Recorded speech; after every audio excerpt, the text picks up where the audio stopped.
आपके रडार पे आज कौन कौन से स्टॉक्स लिस्ट किया है? तो लवजीत जी, लॉन्ग टर्म नजरिए से मिनिमम दो स्टॉक लेकर आया हूं। एक है प्राज इंडस्ट्रीज। जी, प्राज इंडस्ट्रीज देखिए आज के दिन में ये 512-13 के आसपास चल रहा है। एक सपोर्ट जोन पे ये खड़ा है, टेक्निकल चार्ट पे भी एंड गैन नंबर में भी ये सपोर्ट पकड़ा हुआ है। और मुझे लगता है कि इसको नीचे में 463 का स्टॉप लॉस के साथ में हम बाइंग करके इसको चल सकते हैं। 1.5 से 2 साल का नजरिया, टारगेट मेरे पास इसका 783 का टारगेट है। ये मिनिमम टारगेट है, बहुत ही कंजर्वेटिव टारगेट है। थोड़ा सा मैं अगर एग्रेसिव होता हूं तो ये टारगेट मेरे पास में 926 का आता है। तो 783 या 926, क्योंकि 783 के पास आ रहा होगा तो डेफिनेटली है कि हम इस टारगेट को रिवाइज करेंगे, क्योंकि इसके बाद में इसकी दूरी जो है काफी आगे तक जाएगी। बट एक मिनिमम टारगेट जो है 783 का है। तो इस टारगेट के हिसाब से और 463 के स्टॉप लॉस को मेंटेन करते हुए प्राज इंडस्ट्री में इन्वेस्ट किया जा सकता है।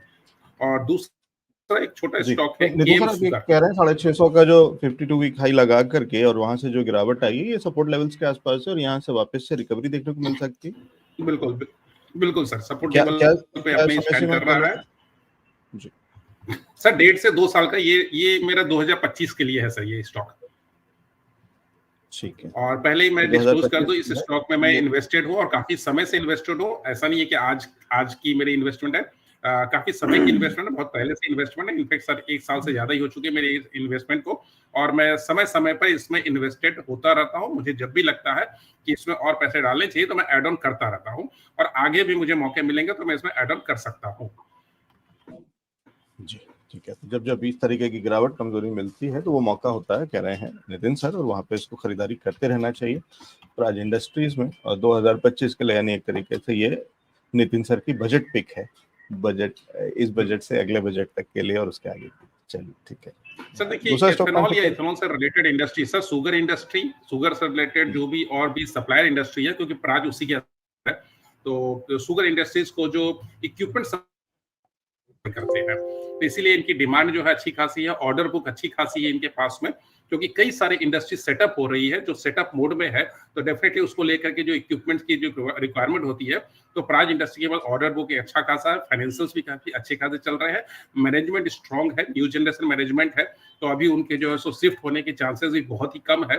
तो आगे 5 से 10 साल का जो फ्यूचर है इस इंडस्ट्री का, प्राज इंडस्ट्रीज का, वो मुझे काफी अच्छा लग रहा है। तो बहुत लॉन्ग टर्म नजरिया अगर रखते हैं 5 साल का, तो मुझे लगता है ये स्टॉक जो है वो 3,000-4,000 रुपए टच करने में तो वो मतलब समय नहीं लेगा, अगर 5 साल का अगर हम नजरिए रखते हैं तो। लेकिन अभी हम उतने बड़े नजरिए पे बात नहीं कर रहे हैं, अभी हम छोटे नजरिए पे 1.5 साल 2 साल की बात कर रहे हैं, इसलिए उस हिसाब से हम टारगेट पकड़ रहे हैं। बट ओवरऑल कंपनी बहुत अच्छी है ये।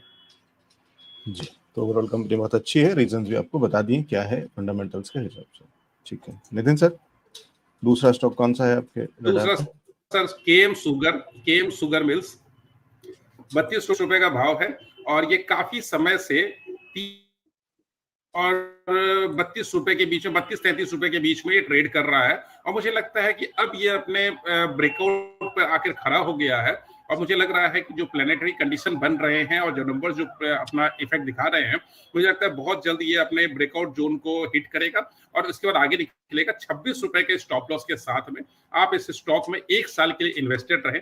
मुझे लग रहा है 1 साल में ये अपना जो हाई है इसको ये ब्रेक करके, जो इसका हाई बना हुआ है कुछ 40 रुपीज के आसपास का, मेरे पास इसका टारगेट जो आ रहा है वो 53 का आ रहा है 1 साल के अंदर में। सो नेक्स्ट ईयर बजट तक के टाइम में मुझे ये 53 होता हुआ दिख रहा है, तो इसके अंदर में भी आप इन्वेस्टेड रह सकते हैं। आज मैंने दोनों स्टॉक जो है वो शुगर इंडस्ट्री से ही लिया है, क्योंकि मुझे लग रहा है कि गवर्नमेंट जो है बजट में शुगर इंडस्ट्री को लेकर कुछ बड़े अनाउंसमेंट और कुछ अच्छे अनाउंसमेंट और कुछ पॉजिटिव अनाउंसमेंट करने जा रही है। जी, और उसके अलावा ये सेक्टर जो मिठास से भरा हुआ सेक्टर है, ये नितिन जी का थोड़ा पुराना फेवरेट भी है, तो अक्सर वो घूम फिर करके इस मिठास के आसपास ही वापस आ जाते हैं। ठीक कह रहा हूँ नितिन जी? एक रेणुका शुगर भी आपका बड़ा फेवरेट हुआ करता था। सर वो काफी समय से इन्वेस्टेड हुआ और उसमें भी सर समय समय पर जब भी मौका मिलता है एड ऑन करता रहता हूँ। प्रॉफिट ही बुक करता हूँ, कई बार प्रॉफिट ही बुक करता हूँ, एड ऑन करता रहता हूँ। बट इस स्टॉक को, इन सारे शुगर स्टॉक को 2025 के लिए मैं रखा हुआ हूँ, और मैं बार बार इसको आपके शो के माध्यम से इस बात को रखता भी है कि 2025 के लिए आप इसको रखो, 2025 में सर हो सकता है मैं पूरी तरह से खाली हो जाऊं, जैसे अभी लोकेश जी 100% इन्वेस्टेड है, मैं उसे बोल सकता हूं कि मैं 100% खाली हूं, क्योंकि 2025 के बाद सर 1-2 साल कुछ गड़बड़ मुझे दिख रहा है और मैं उस गड़बड़ पर रिस्क नहीं लेना चाहूंगा। ठीक है, तो लेकिन 2025 तक तो कोई चिंता की बात नहीं? कोई चिंता की बात नहीं सर, बहुत जबरदस्त मार्केट होने वाला है 2025 तक, और आपके शो पर मैं कंटिन्यू आता रह रहा हूं और इस बात को रखता रहूंगा। 2025 तक बिल्कुल सोचना नहीं है, खासकर इंडियन मार्केट के लिए तो बिल्कुल नहीं सोचना है। चलिए, तो कम से कम 2025 तक तो राम राज्य है, उसके आगे राम जी कृपा करेंगे तो आगे का देखेंगे। चलिए, लोकेश जी के पास